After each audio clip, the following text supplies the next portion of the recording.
ഇന്ത്യയിൽ പ്രധാനമായിട്ടും രണ്ട് ഭാഗങ്ങളിലാണ് സിറ്റിസൺഷിപ്പ് അല്ലെങ്കിൽ പൗരത്വത്തെക്കുറിച്ചുള്ള വിവരങ്ങൾ നൽകുന്നത്.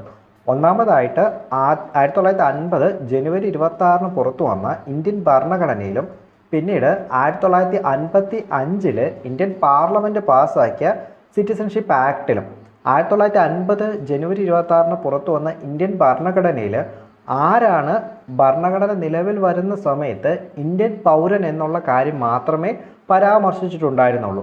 അപ്പോൾ അതിനകത്തൊരു പ്രശ്നമുണ്ട്, എങ്ങനെ പൗരത്വം ലഭിക്കാം, എങ്ങനെ പൗരത്വം നഷ്ടപ്പെട്ടു പോകാം എന്നുള്ള വിവരങ്ങൾ അതിൽ ഉൾക്കൊണ്ടിട്ടുണ്ടായിരുന്നില്ല. അപ്പോൾ ഈ ഒരു പ്രശ്നം പരിഹരിക്കാനായി പൗരത്വം ലഭിക്കുന്നതും പൗരത്വം നഷ്ടപ്പെട്ടു പോകാനുമുള്ള സാധ്യതകൾ പിന്നീട് വരുന്നത് 1955 ഇന്ത്യൻ പാർലമെൻറ്റ് പാസ്സാക്കിയ സിറ്റിസൺഷിപ്പ് ആക്ടോട് കൂടിയാണ്. അങ്ങനെ പൗരത്വം ലഭിക്കുന്നതിനായിട്ട് 5 മാർഗങ്ങൾ ഇതിലൂടെ പറയുന്നുണ്ട്.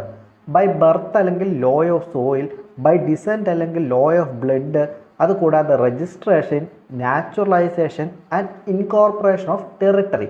ഈ 5 മാർഗങ്ങൾ വഴി ഒരു വ്യക്തിക്ക് ഇന്ത്യൻ പൗരത്വം ലഭിക്കുന്നതായിരിക്കും. ഓക്കെ, അങ്ങനെ ഒന്നാമതായിട്ട് ഇന്ത്യൻ പൗരത്വം ലഭിക്കുന്നതാണ് ബൈ ബർത്ത് അല്ലെങ്കിൽ ലോ ഓഫ് സോയിൽ എന്ന് പറയുന്നത്. അപ്പോൾ ലോ ഓഫ് സോയിൽ എന്ന് പറയുന്നത്, അപ്പോൾ അത് നമ്മൾ പഠിക്കുന്ന സമയത്ത് 3 തീയതികൾ നമ്മൾ ഇമ്പോർട്ടൻ്റ് ആയിട്ട് ഓർത്തിരിക്കുക. അതായത് തീയതികൾ അറിഞ്ഞു കഴിഞ്ഞാൽ മാത്രമേ ബൈ ബർത്ത് നമുക്ക് മനസ്സിലാക്കാൻ വേണ്ടി പറ്റുള്ളൂ. അതിനകത്ത് ഒന്നാമതായിട്ടുള്ള ഡേറ്റാണ് 26 ജനുവരി 1950, ജൂലൈ 1 1987, ഡിസംബർ 3 2004. അപ്പോൾ ഈ 3 തീയതികൾ അറിയാമെങ്കിൽ നമുക്ക് ബൈ ബർത്ത് പഠിക്കുവാൻ വേണ്ടി വളരെ എളുപ്പമാണ്. ഓക്കെ, അപ്പോൾ അതിനകത്ത് ഒന്നാമത് പറയുന്ന കാര്യം ഇതാണ്: A person born in India on or after January 26, 1950 but sorry, എനിക്ക് ആക്ച്വലി നല്ല ഫീവറും ചുമയൊക്കെ ഉണ്ട് കേട്ടോ. അപ്പോൾ അതിൻ്റെ ഇടയ്ക്കൊരു ചുമ വന്നു കഴിഞ്ഞാൽ നിങ്ങൾ ക്ഷമിക്കുക കേട്ടോ. അപ്പോൾ a person born in India on or after January 26, 1950 but before July 1, 1987 is an Indian citizen by birth irrespective of the nationality of his parents എന്നാണ് ഒന്നാമത് പറയുന്നത്. അത് ഇത്രയേ ഉള്ളൂ. അത് 1950 ജാനുവരി 26, അത് വളരെ ഇമ്പോർട്ടൻ്റ് ആയിട്ട് പഠിക്കണേ, 1950 ജാനുവരി 26 അതിന് ശേഷമോ അതുകൂടാതെ 1987 ജൂലൈ 1 മുൻപോ ആണ് ഒരു കുട്ടി ഇന്ത്യയിൽ ജനിച്ചതെങ്കിൽ ആ കുട്ടിയുടെ അച്ഛൻ്റെയും അമ്മയുടെയും മാതാപിതാക്കളുടെ പൗരത്വം എന്തു തന്നെ ആയിക്കോട്ടെ, അവരുടെ പൗരത്വം എന്തു തന്നെ ആയാലും ഈ പറഞ്ഞ തീയതികൾക്കിടയിലാണ് ആ കുട്ടി ജനിക്കുന്നതെങ്കിൽ ആ കുട്ടി ആരായിരിക്കും? ഇന്ത്യൻ പൗരനായിരിക്കും. അതായത് ഈ പറഞ്ഞ 2 തീയതികൾക്കിടയിൽ ഇന്ത്യയിൽ ജനിക്കുന്ന ഒരു കുട്ടി അവർ അച്ഛനമ്മമാരുടെ നാഷണാലിറ്റി എന്തു തന്നെ ആയാലും അയാൾ ഒരു ഇന്ത്യൻ പൗരനായിരിക്കും എന്ന് പറയുന്നതാണ് ഒന്നാമത്തെ കാര്യം. ഇനി രണ്ടാമതായിട്ട് പറയുന്നത് a person born in India a person born in India on or after July 1, 1987 is considered as an Indian citizen only if either of his parents is a citizen of India at the time of his birth. Okay, രണ്ടാമത് പറയുന്ന കാര്യം ഇത്രയേ ഉള്ളൂ.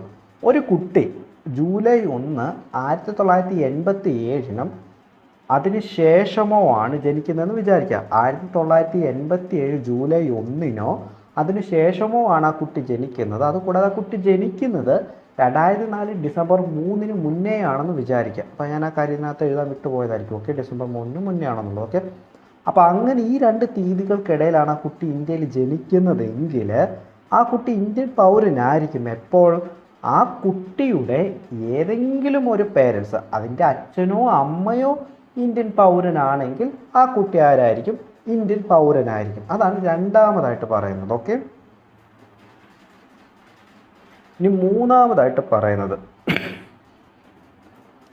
A person born in India on or after December 3, 2004 are considered as citizen of India only if both of their parents are citizen of India or one of those parents is a citizen of India and the other one is not an illegal migrant of the time of their birth.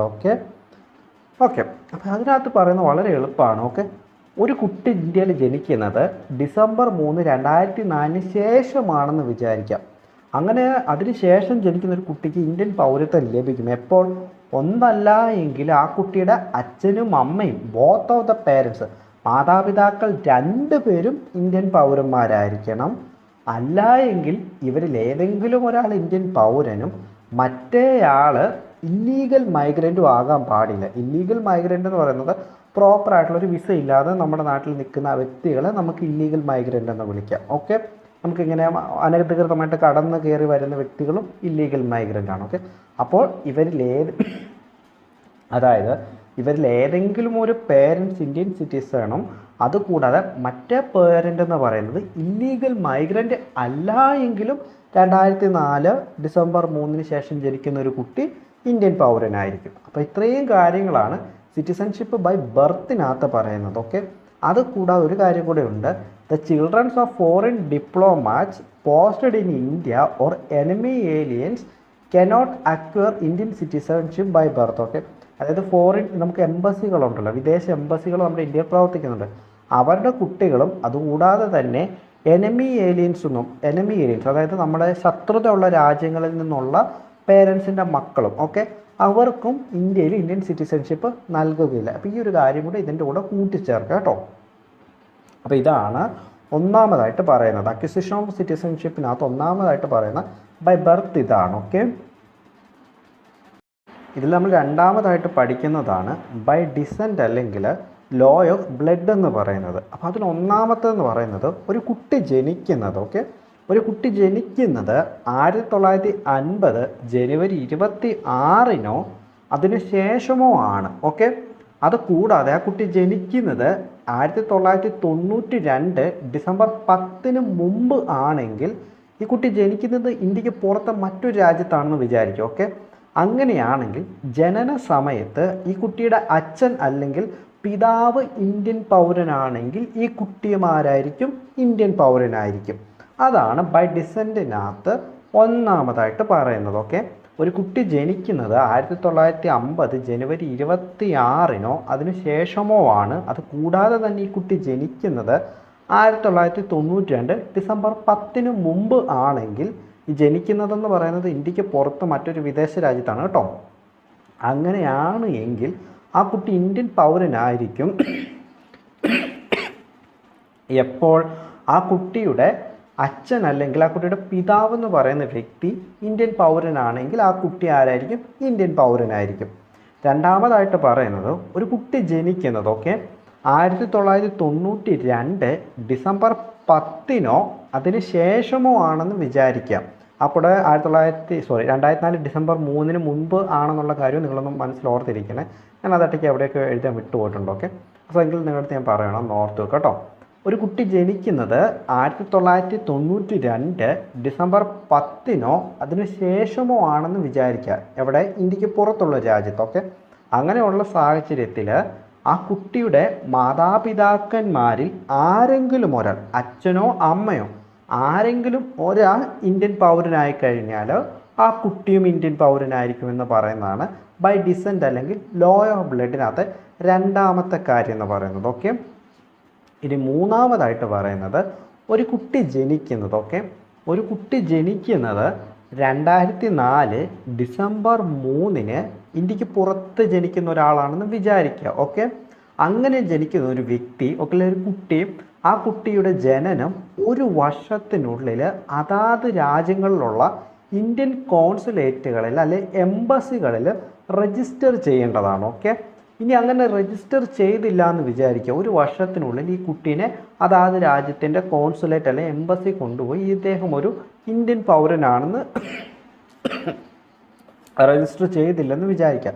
അങ്ങനെ register ചെയ്യാത്ത ഒരു വർഷം കഴിഞ്ഞ് പിന്നീട് കുറച്ച് കാലം മുന്നോട്ട് പോയി. ഓക്കെ, അങ്ങനെ മുന്നോട്ട് പോയി പിന്നീട് രജിസ്റ്റർ ചെയ്യുന്ന സമയത്ത് ഈ കുട്ടിക്ക് മറ്റൊരു വിദേശ രാജ്യത്തിൻ്റെ പാസ്പോർട്ട് കൈവശം വച്ചിട്ടില്ല എന്നുള്ളത് രേഖാമൂലം ഈ പേരൻസ് നമ്മുടെ ഇന്ത്യൻ എംബസിക്ക് മുമ്പാകെ സാക്ഷ്യപ്പെടുത്തേണ്ടതായിട്ടുണ്ട്. ഓക്കെ, അങ്ങനെയാണ് മൂന്നാമതായിട്ട് ഒരു കുട്ടിയെ ഇന്ത്യൻ പൗരനായിട്ട് രജിസ്റ്റർ ചെയ്യുന്നത്. ഓക്കെ, അതായത് ഇത്രയേ ഉള്ളൂ.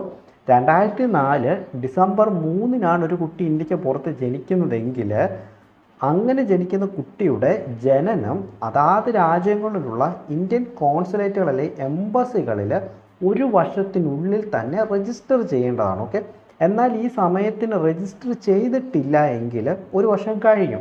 ഒരു വർഷം കഴിഞ്ഞിട്ടാണ് രജിസ്റ്റർ ചെയ്യുന്നതെങ്കിൽ ഈ പേരൻസ് ഉണ്ടല്ലോ, മാതാപിതാക്കൾ കുട്ടി മറ്റൊരു രാജ്യത്തിൻ്റെയും പാസ്പോർട്ട് കൈവശം വെച്ചിട്ടില്ല എന്നുള്ളത് രേഖാമൂലം അറിയിക്കേണ്ടതാണ്. ഓക്കെ, ഇതുകൂടാതെ മറ്റൊരു കാര്യമുണ്ട്. Okay, a minor who is a citizen of India by virtue of descent and is also a citizen of any other country shall cease to be a citizen of India if he does not renounce the citizenship or nationality of another country within 6 months of it attaining full age. Okay, അതായത് ഇത്രയേ ഉള്ളൂ. ഇപ്പോൾ ഒരു കുട്ടി, okay, ഒരു കുട്ടി, അപ്പോൾ ആ കുട്ടിക്ക് സപ്പോസ് മറ്റൊരു രാജ്യത്താണ് ആ കുട്ടി ജനിച്ച് വളരുന്നത്. ഓക്കെ, അപ്പോൾ ആ കുട്ടിക്ക് വേറൊരു രാജ്യത്തിൻ്റെ പൗരത്വം ഉണ്ടെന്ന് വിചാരിക്കുക. ഓക്കെ, അങ്ങനെയുള്ള കുട്ടി, ആ കുട്ടി പ്രായപൂർത്തിയായി 6 മാസത്തിനുള്ളിൽ ആ രാജ്യത്തിൻ്റെ സിറ്റിസൺഷിപ്പ് വേണ്ടെന്ന് വെക്കുകയാണ്, റിനൗൺസ് ചെയ്യുകയാണ്. അങ്ങനെ റിനൗൺസ് ചെയ്യുന്ന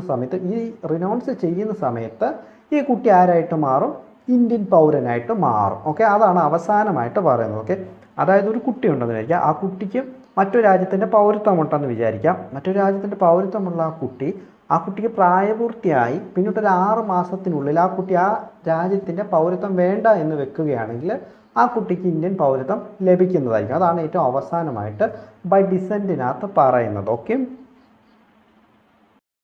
അപ്പോൾ ഇതിൽ മൂന്നാമതായിട്ട് നമ്മൾ പഠിക്കുന്നതാണ് by registration. Okay, citizenship by registration. Okay, അപ്പോൾ അതിൽ ഒന്നാമതായിട്ട് ഓർത്തിരിക്കേണ്ട point, okay, a person of Indian origin who is ordinarily residing in India for 7 years before making an application for the registration. Okay, അപ്പോൾ അതിന് മുൻപ് person of Indian origin. Okay, അപ്പോൾ ആരാണ് ഈ പേഴ്സൺ ഓഫ് ഇന്ത്യൻ ഒറിജിൻ?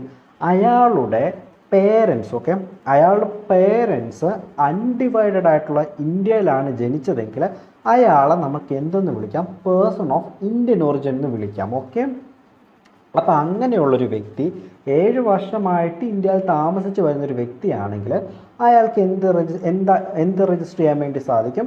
അയാൾക്കൊരു Indian സിറ്റിസണായിട്ട് register ചെയ്യാൻ വേണ്ടി സാധിക്കും. അതാണ് ഒന്നാമത് പറയുന്നത്. A person of Indian origin who is ordinarily residing in India for 7 years before making an application for the registration. ഒക്കെ, ഒരു വ്യക്തി, ഇന്ത്യൻ ഒറിജിൻ ആയിട്ടുള്ളൊരു വ്യക്തി 7 വർഷമായിട്ട് ഇന്ത്യയിൽ ഓർഡിനറിലി റിസൈഡ് ചെയ്തുള്ള, അല്ലെങ്കിൽ താമസിച്ച് വരികയെന്ന് വിചാരിക്കും. ഓക്കെ, അയാൾക്ക് ഇന്ത്യൻ പൗരനായിട്ട് രജിസ്റ്റർ ചെയ്യാവുന്നതായിരിക്കും. ഓക്കെ, രണ്ടാമത് പറയുന്നത് a person of Indian origin who is ordinarily residing in any country or place outside undivided India. Okay, അതായത് പാർട്ടീഷൻ ചെയ്യുന്നതിന് മുമ്പുള്ള ഇന്ത്യക്ക് പുറം. ഓക്കെ, ഇന്ത്യക്ക് പുറത്തുള്ള രാജ്യങ്ങൾ, അതായത് പാർട്ടീഷൻ ചെയ്യുന്ന സമയത്താണല്ലോ പാകിസ്ഥാനും ബംഗ്ലാദേശും വന്നത്. അപ്പോൾ ഈ പാകിസ്ഥാനും ബംഗ്ലാദേശും ഒഴികെയുള്ള ഏതെങ്കിലും ഒരു രാജ്യങ്ങളിൽ അയാൾ താമസിച്ചു വരികയാണെന്ന് വിചാരിക്കുക. അയാൾക്ക് ഇന്ത്യൻ സിറ്റിസണായിട്ട് രജിസ്റ്റർ ചെയ്യാം, പക്ഷേ അയാൾ 7 വർഷം വന്ന് ഇന്ത്യയിൽ താമസിച്ചിട്ടുണ്ടായിരിക്കണം. ഓക്കെ, അങ്ങനെ അയാൾക്ക് ഇന്ത്യൻ പൗരനായിട്ട് രജിസ്റ്റർ ചെയ്യാമെന്ന് പറയുന്നതാണ് രണ്ടാമത് പറയുന്നത്. ഓക്കെ, മൂന്നാമതായിട്ട് പറയുന്നത് a person who is married to a citizen of India and is ordinary residing in India for 7 years before making an application. Okay, for registration. അതായത് ഇത്രയേ ഉള്ളൂ. ഒരു ഇന്ത്യൻ വംശജനായിട്ടുള്ളൊരു വ്യക്തിയെ വിവാഹം കഴിക്കുന്ന പുരുഷനോ സ്ത്രീയോ അദ്ദേഹം ഇന്ത്യയിൽ വന്നിട്ട് ഒരു 7 വർഷം ഒരു സാധാരണ ഇന്ത്യക്കാരനെ പോലെ ഓർഡിനറി റെസിഡൻ്റായിട്ട് താമസിച്ചു വരികയാണെന്ന് വിചാരിക്കുക. അങ്ങനെ ഒരു വ്യക്തിക്ക് ഇന്ത്യൻ പൗരനായിട്ട് രജിസ്റ്റർ ചെയ്യാവുന്നതാണ്. ഉദാഹരണം പറയാൻ നമ്മുടെ സോണിയാഗാന്ധി രജിസ്റ്റർ ചെയ്യുന്നത് ഇങ്ങനെയാണ്. ഓക്കെ, അപ്പോൾ അത് ഓർത്ത് വെക്കുക. ഇനി നാലാമതായിട്ട് minor childrens. Okay, minor children of a person who are citizen of India. ഇത് നമ്മൾ നേരത്തെ പറഞ്ഞായിരുന്നു. അതായത് ഇന്ത്യൻ വംശജരായിട്ടുള്ള ഇന്ത്യക്കാരായിട്ടുള്ള വ്യക്തികളുടെ മക്കൾ വിദേശ രാജ്യത്ത് ജനിക്കുന്ന സമയത്ത് നമുക്ക് എംബസി വഴിയും ഡിപ്ലോമാറ്റിക് ചാനലുകൾ വഴിയും നമുക്ക് അവർ ഇന്ത്യൻ പൗരനായിട്ട് രജിസ്റ്റർ ചെയ്യാമെന്ന് നമ്മൾ നേരത്തെ പഠിച്ചിരുന്നു. അതാണ് പറയുന്നത് minor childrens of persons who are citizens of India. Okay, Indian പൗരന്മാരായിട്ടുള്ള വിദേശത്ത് താമസിക്കുന്ന വ്യക്തികളുടെ മക്കളെ നമുക്ക് ആരായിട്ട് രജിസ്റ്റർ ചെയ്യാൻ വേണ്ടി സാധിക്കും? ഇന്ത്യൻ പൗരനായിട്ട് ഡിപ്ലോമാറ്റിക് ചാനൽ വഴി രജിസ്റ്റർ ചെയ്യാനായിട്ട് സാധിക്കും. ഓക്കെ, അടുത്തതായിട്ട് പറയുന്നത് a person of full age and capacity whose parents as registered as Indian citizen. Okay, അതായത് ഇന്ത്യൻ പൗരന്മാരായിട്ടുള്ള മാതാപിതാക്കന്മാർക്കുണ്ടാകുന്ന മക്കൾ. ഓക്കെ, അവർക്ക് പ്രായപൂർത്തിയായി കഴിയുന്ന സമയത്ത് ഇന്ത്യൻ പൗരനായിട്ട് രജിസ്റ്റർ ചെയ്യാൻ വേണ്ടി സാധിക്കുന്നതാണ്. അതാണ് അടുത്തത് പറയുന്നത്. ഓക്കെ, അപ്പോൾ അതിൽ അടുത്തതായിട്ടുള്ളതാണ് a person of full age and capacity who or either of his parents was earlier citizen of independent India and is ordinary resident in India for 12 months immediately before and making an application for the registration. അതായത് ഇദ്ദേഹത്തിൻ്റെ പേരൻസോ നേരത്തെ earlier ഒരു Indian പൗരനാണെന്ന് വിചാരിക്കുക, ഇപ്പോൾ ഇന്ത്യയിൽ ഒരു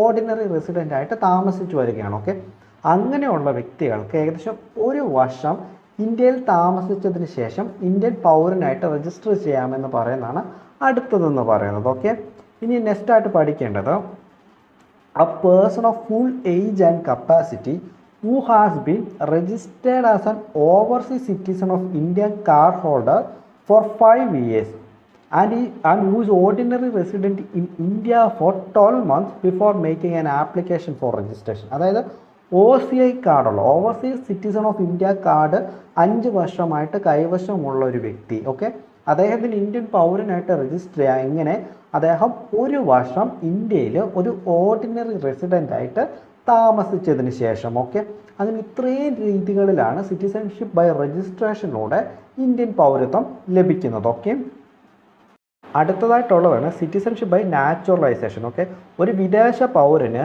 India government അല്ലെങ്കിൽ കേന്ദ്ര സർക്കാരിന് സിറ്റിസൺഷിപ്പ് ഗ്രാൻഡ് ചെയ്യാവുന്നതാണ്. ഓക്കെ, അപ്പോൾ അങ്ങനെ നൽകുന്ന സമയത്ത് the central government may grant a certificate of naturalisation to any person not being an illegal migrant if he possess the following qualifications. Okay, അങ്ങനെ നൽകുന്നത് അദ്ദേഹം ഒരു ഇല്ലീഗൽ മൈഗ്രൻ്റ് ആകാനും പാടില്ല, അതുപോലെ തന്നെ താഴെ തന്നിരിക്കുന്ന ക്വാളിഫിക്കേഷൻസ് മീറ്റ് ചെയ്യുകയും ചെയ്യുന്ന വ്യക്തിയായിരിക്കണം. ഓക്കെ, അപ്പോൾ അതിനകത്തൊന്ന്, he is not a subject or a citizen of any country where citizen of India are prevented from becoming subject or citizen of that country by naturalization. Okay, അതായത് Indian പൗരന്മാർ naturalisation വഴി പൗരനാകാൻ സാധ്യത ഇല്ലാത്തൊരു രാജ്യത്ത് നിന്നുമാണ് ഇദ്ദേഹം വരുന്നതെങ്കിൽ ആ രാജ്യത്തെ പൗരനായതുകൊണ്ട് അദ്ദേഹത്തിന് നാച്ചുറലൈസേഷൻ വഴിയുള്ള സിറ്റിസൺഷിപ്പ് ഇന്ത്യയും നൽകുകയില്ല. ഓക്കെ, ഇപ്പോൾ ഒരു രാജ്യം എടുക്കുക, ആ രാജ്യത്ത് ഇന്ത്യൻ പൗരന്മാർക്ക് നാച്ചുറലൈസേഷൻ വഴി ആ രാജ്യത്തെ സിറ്റിസൺ ആകാൻ പറ്റുന്നില്ല എന്ന് വിചാരിക്കാം.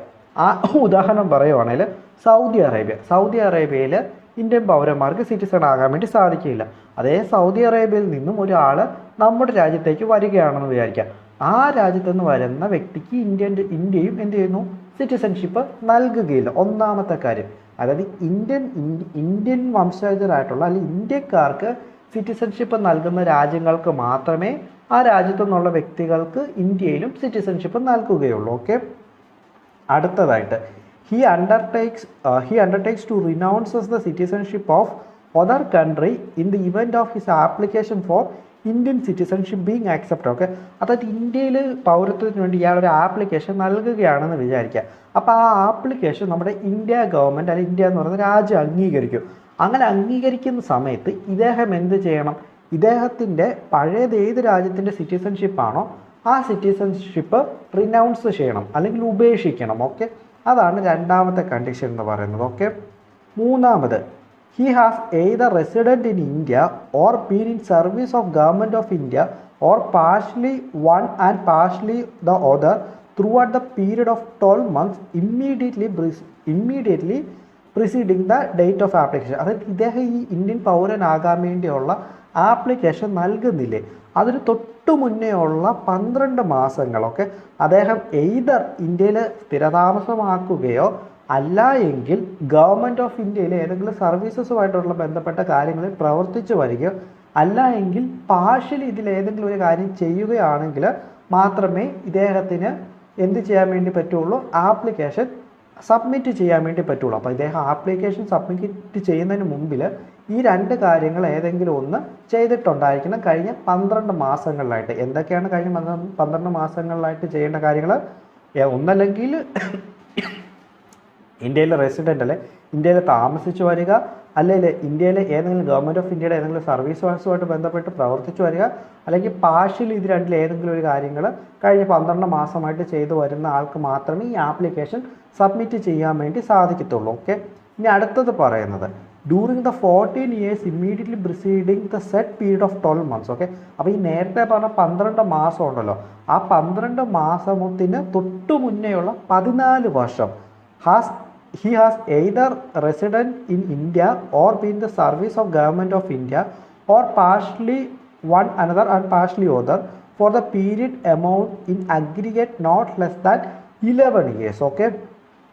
അതായത് ഇപ്പോൾ നമ്മൾ നേരത്തെ പറഞ്ഞു ഈ ആപ്ലിക്കേഷൻ സബ്മിറ്റ് ചെയ്യുന്നതിന് തൊട്ട് മുന്നേ ഉള്ള 12 മാസങ്ങളിൽ ഇദ്ദേഹം ഇന്നതായിരിക്കണം നമ്മൾ പറഞ്ഞു. ഓക്കെ.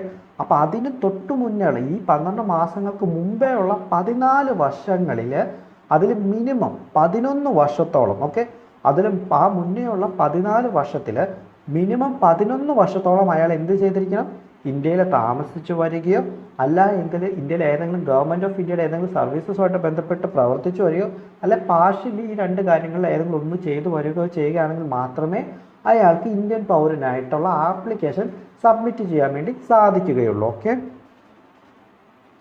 അടുത്തതായിട്ടുള്ളതാണ് ഹീസ് ഗുഡ് ക്യാരക്ടർ, അയാളുടെ സ്വഭാവം നല്ലതായിരിക്കണം. ഓക്കെ. അടുത്തതായിട്ടുള്ളതാണ് ഹി ഹാസ് ആൻ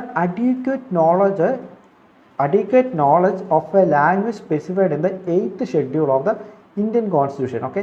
ഇന്ത്യൻ ഭരണഘടനയുടെ 8ാമത് ഷെഡ്യൂളിലുള്ള ഏതെങ്കിലും ഒരു ലാംഗ്വേജിൽ ഇയാൾക്ക് ആവശ്യത്തിനുള്ള അറിവുണ്ടായിരിക്കണം. ഓക്കെ.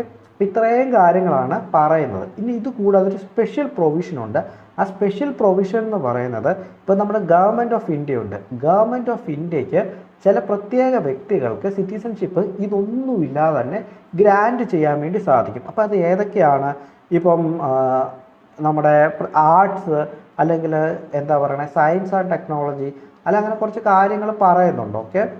അപ്പോൾ അങ്ങനെയുള്ള കാര്യങ്ങളിൽ പ്രവർത്തിച്ചു വരുന്ന വ്യക്തികൾക്ക് ഇന്ത്യൻ ഗവൺമെൻറ്റിന് ഡയറക്റ്റ് സിറ്റിസൺഷിപ്പ് നൽകാം, ഈ പറയുന്ന കണ്ടീഷൻസ് ഒന്നും ഇല്ലാതെ തന്നെ. ഓക്കെ. അപ്പോൾ ആ ഒരു കാര്യം കൂടെ ഓർത്ത് വെക്കുക.